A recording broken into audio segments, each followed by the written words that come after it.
Aujourd'hui, on va parler un peu de Chainsaw Man, un manga que je devrais décrire comme un ovni du genre si j'étais un youtubeur pas très original, alors qu'en vrai, ça sort pas tant que ça des codes établis du genre. On a un énième univers avec des chasseurs de démons où le protagoniste en aura justement un en lui. Donc en quoi cette histoire pourrait être aussi unique au point que certaines personnes arrivent à se poser la question sur comment l'auteur a réussi à faire publier cela dans le magazine de manga le plus connu au monde? Eh bien, je pense que cela se traduit tout simplement au travers de son personnage principal. Certains y verront quelqu'un auquel ils s'attacheront énormément, tandis que d'autres le détestent, le reléguant souvent à la place de simples comiques de l'histoire sans grandes ambitions, qui ne pensent qu'à des choses pas très glorieuses. Bref, à se demander comment peut-on réellement apprécier un protagoniste aussi pitoyable.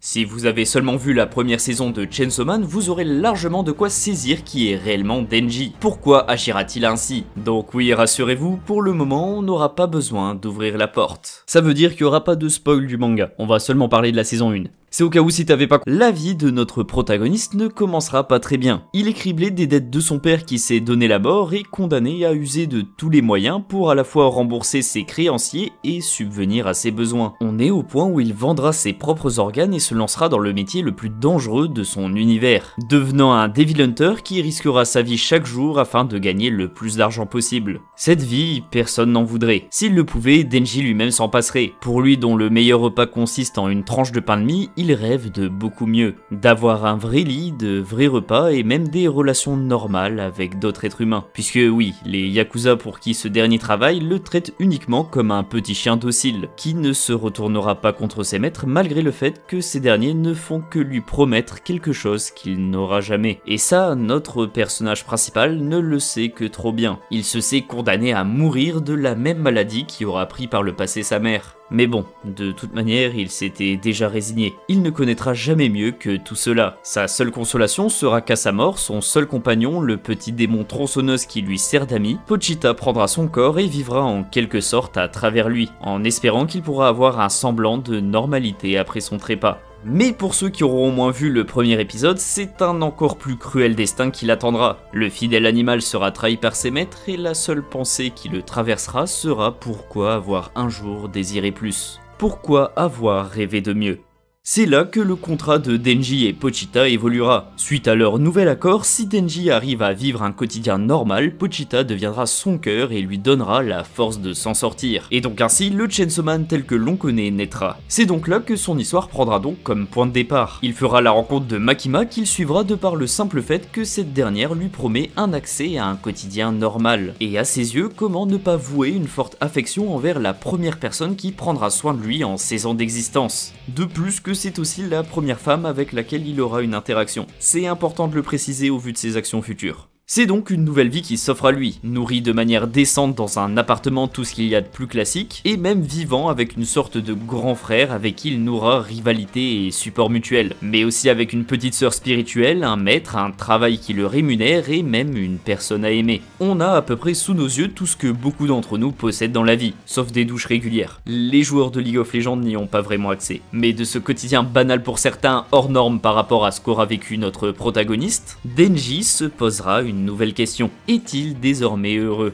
Si on se base sur ses débuts, on devrait être tenté de répondre par l'affirmative. Sauf qu'au contact des autres, notre protagoniste viendra se comparer à ses camarades, et plus exactement à leurs motivations respectives. Désormais, qu'a-t-il comme raison pour continuer d'avancer? Il n'a pas à cœur de se venger ou de protéger et nourrir les siens. Donc dans l'immédiat, vers quoi peut-il se tourner? Quel objectif pourrait lui donner envie de donner le meilleur de lui-même? La réponse sera... Bon, avant d'en parler, je sais très bien que certains membres de ma famille viennent de temps en temps par curiosité regarder mes vidéos. Allez-vous-en. J'apprécie le soutien, mais je vous conseille de plutôt aller voir les autres. C'est bon? Ok, pour les autres on reprend. Donc je disais, le nouvel objectif de Denji sera de toucher sa première poitrine. Oui, c'est un but bien puéril, mais bon, il n'y a pas de petit rêve.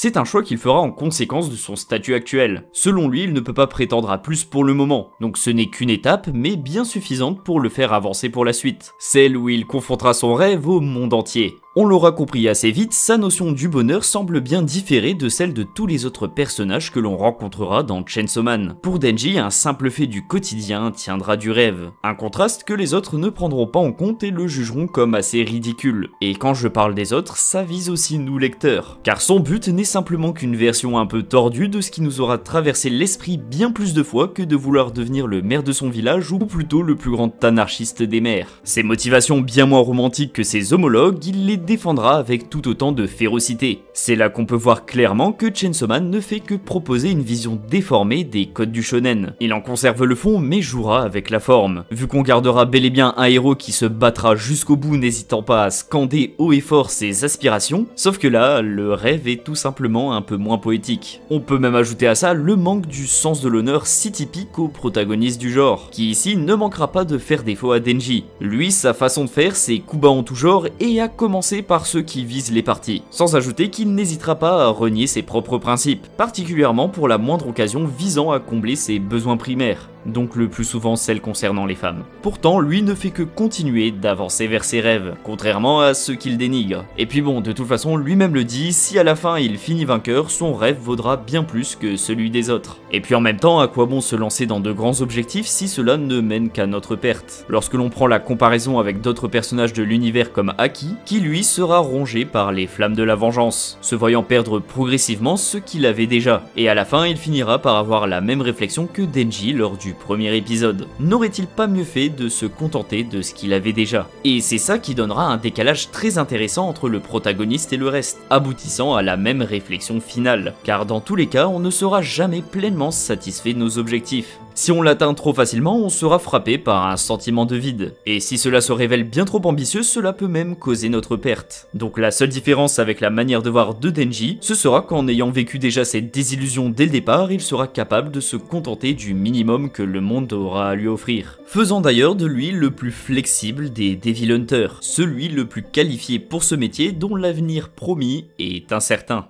Mais pour mieux saisir comment Denji a pu aboutir à un docile animal dénué de l'amour-propre handicapant de l'être humain, il va peut-être falloir ouvrir la porte. Oui, ça veut dire que ça va être la partie spoil. Au fur et à mesure des épreuves que vivra Denji au sein de la sécurité publique, il aura fait preuve d'une sacrée résilience, capable d'accepter la mort de ses camarades et même des pires sévices, en devenant la cible du monde entier qui lui enverra des assassins qui joueront tantôt avec son cœur et tantôt capables de sacrifier un grand nombre de personnes pour espérer le vaincre. Sauf que malgré tout cela, bien qu'il se remettra en question sur ses étranges réactions, il réussira à tenir et s'efforcer à maintenir ce quotidien normal, celui qui constituait son rêve le plus cher lorsqu'il croulait encore sous les dettes avec Pochita. Mais bien sûr, quelque chose clochait, Denji se sentait différent. Au départ, il songera que tout cela c'est simplement dû à son cœur de démon, mais il n'en était rien.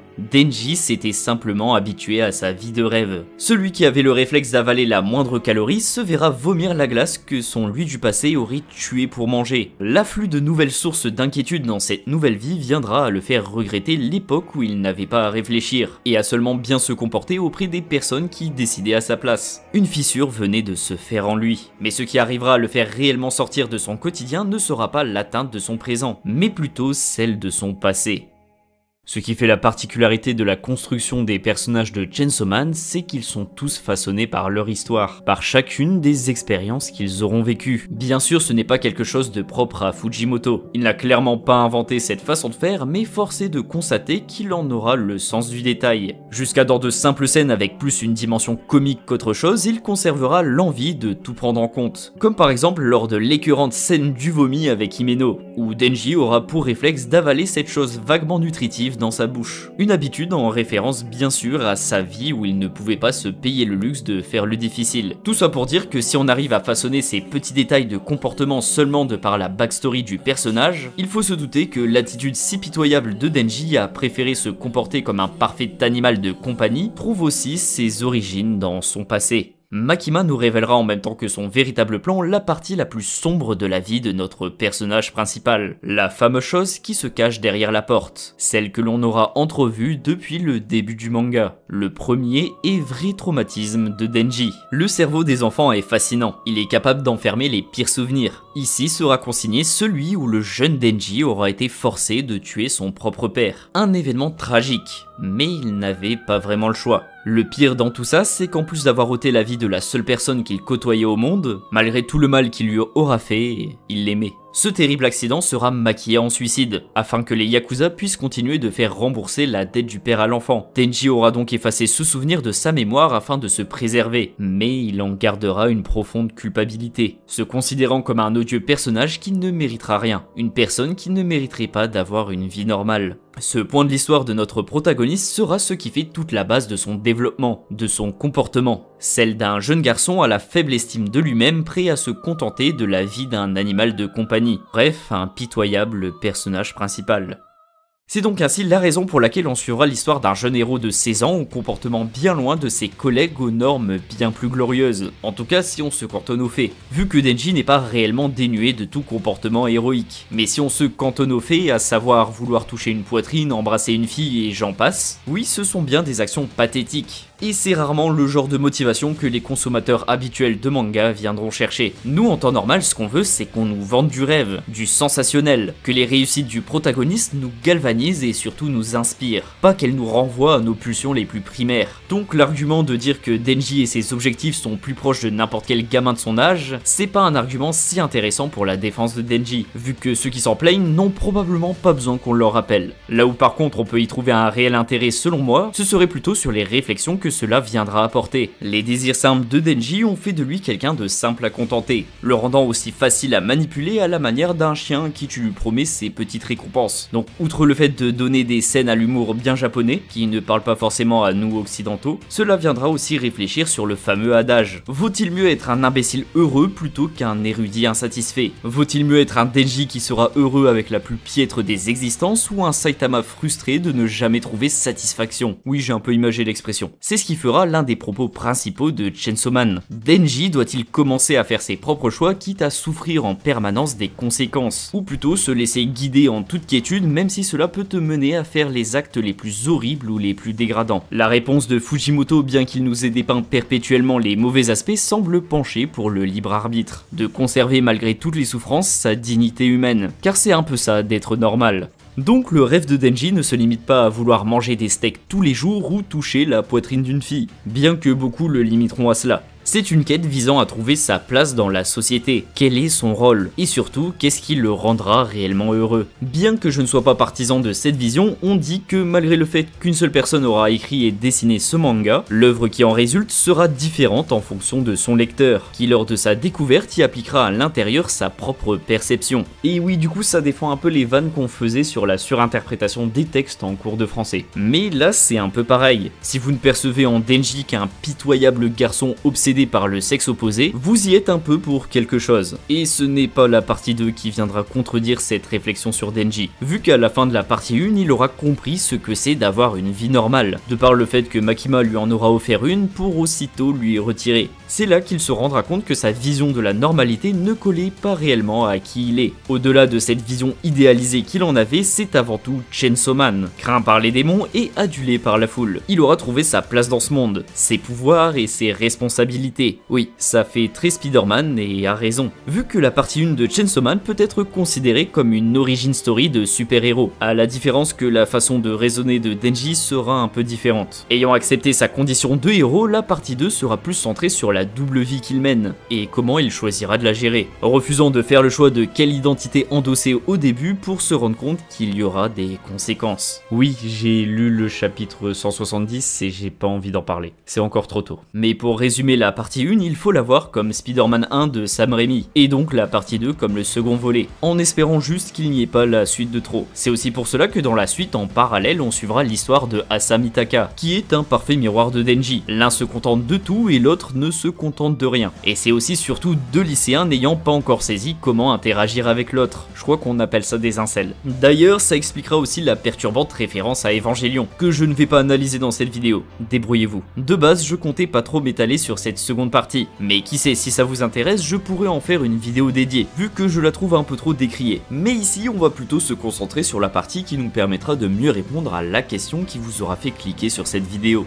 Denji est-il le pitoyable personnage que certains pense voir en lui. Eh bien oui, et c'est justement tout ce qui fait son intérêt. C'est ça qui lui permettra de non seulement mieux véhiculer le propos de Fujimoto qui aura d'abord cherché à créer un protagoniste plus proche de la réalité, et surtout, sans ça et son évolution, il n'aurait jamais pu vaincre Makima. Donc dans le fond et la forme, c'est un choix très intéressant, car c'est toute cette misérable vie, ses coups durs et son erreur d'accepter d'être traité comme moins qu'un humain qui lui permettra de surpasser le personnage le plus puissant de cette partie, en lui renvoyant d'ailleurs sa propre médecine, vu que la réelle faiblesse de Makima était exactement la même que Denji et surtout le propos principal de cette vidéo. Ce qui aura causé sa perte, ce sont ses rêves. Le démon de la domination ne rêvait que de connaître quelqu'un avec qui elle pourra nouer une relation d'égal à égal, de recevoir véritablement de l'amour. Celle au-dessus des hommes n'aura qu'en fait les mêmes désirs que celui qui se considère comme plus bas qu'eux. Makima aura tout autant été aveuglé que Denji au point de n'avoir jamais considéré ce dernier. Ce plot twist cristallise tout ce qui aura fait l'intérêt d'avoir un protagoniste aussi pitoyable, car prouvant qu'à la fin, celui qui le sera réellement sera le perdant.